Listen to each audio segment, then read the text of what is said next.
63rd Annual Bilderberg Conference is taking place starting today from June 11th to June 14th in Telfsbuchen, Austria.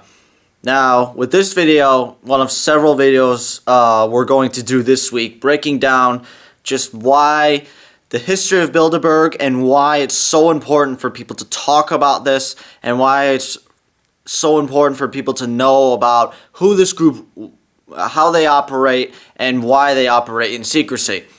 But first, we're going to give a short breakdown about the particular conference this year happened in Austria.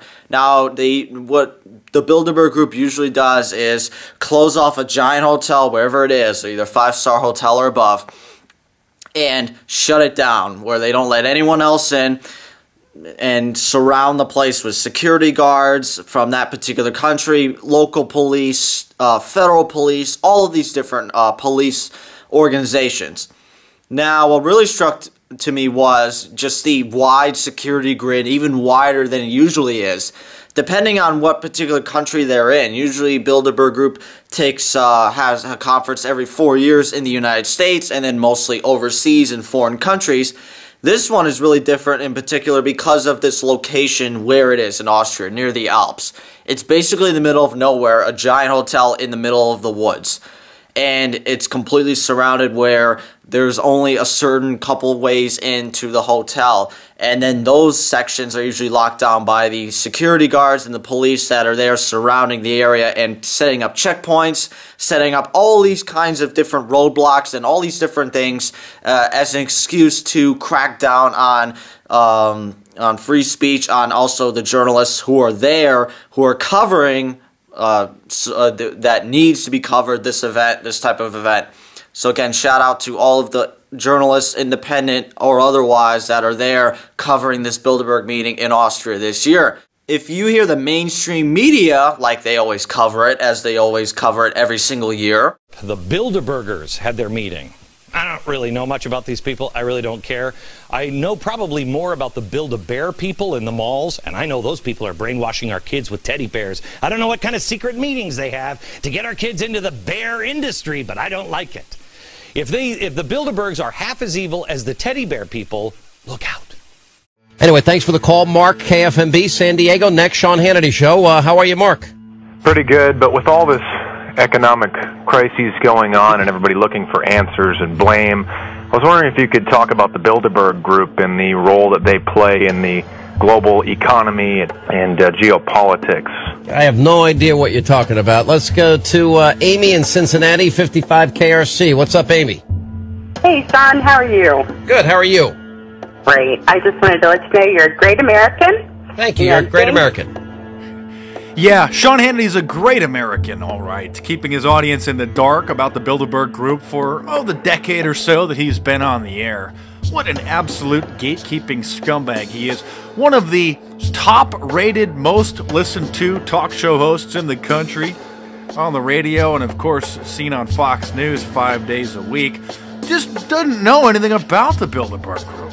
Well, scratch that, they actually don't. Whenever they do mention it, they mention it briefly, saying it's no big deal. It's just a few people gathering inside a hotel, which is closed off by security guards. Now, what the mainstream media won't tell you is that usually some members of the media do attend the events, but they're also on the secrecy non-disclosure agreements where they can't tell anyone what was said in that meeting or what transpired. None of the members can also talk about it outside once the conference is over. But this really shows just the aspect of the media when it's actually covered.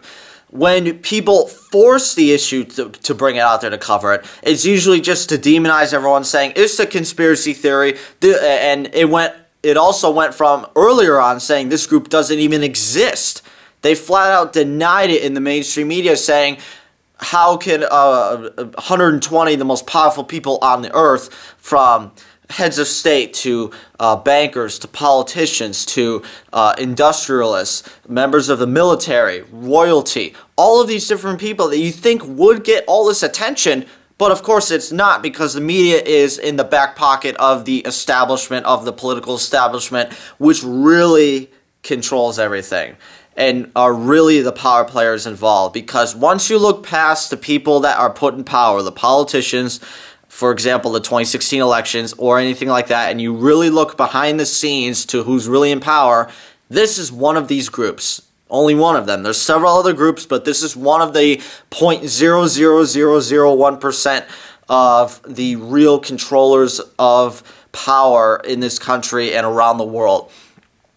And the real aspect with this video and is going to be about this year's conference and how wide of a security grid it really is, because it's in the middle of nowhere, and it's basically in the middle and cast off in the middle of nowhere. Compared to other meetings, it really is secluded in a way, but you really have to look at it saying, think about this in this aspect. If it's such just a meeting of the minds and the meeting of the bankers, politicians, heads of state, all of these different people, if it's just a meeting of getting together and just discussing ideas, why the secrecy? Why is it such a wide net of police and federal police and checkpoints, and you have to check this and all of this different stuff? Why does it have to be secret like this? Just ask yourself that. If the media says it's no big deal, it's just a few people getting together, because you never see these types of people in such a high aspect of society where they have such control over things, whether they're CEOs, whether they're heads of royalty, heads of banking, finance, military, all of these different people that are there. Then why are these people meeting like this together? Because you never see this. You never see this particular thing happen where you have these types of power elite that are there meeting at a hotel that's closed down only to them, to have a 3-day meeting, and no one else is allowed in there, and it's complete secrecy. Just ask yourself that. And really good books are very insightful from the late, great Jim Tucker, who did excellent investigative journalism about this and really shined a light on it, was the real first person, one of the few people to shine a light on it. The first journalist was Westbrook Pegler was his name. He actually wrote a column about it, a 2-page column about it, but didn't actually mention the Bilderberg Group by name, but he did cover it, which was one of the first people to actually shine a light on this and expose it. Sunlight is the best disinfectant.